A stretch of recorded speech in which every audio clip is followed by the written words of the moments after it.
И ред, приятели, аз съм Флейм. Днес, както виждате, ще заснемам декстопа, за да ви кажа една за мен тъжна новина. Аз не знам колко ще е тъжна. Просто спирам да снимам, не намирам достатъчното време.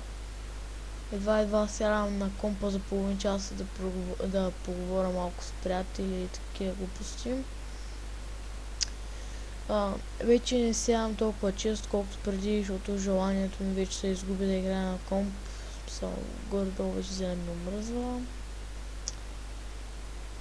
Може да се върна след 1-2 години, когато вече мога да намеря по-свободно време. Аз бях Флейм. Благодаря, че бяхте с мен тези години, които изминахме.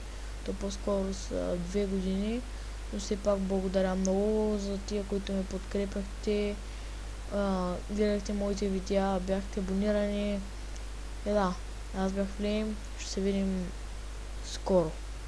Чао!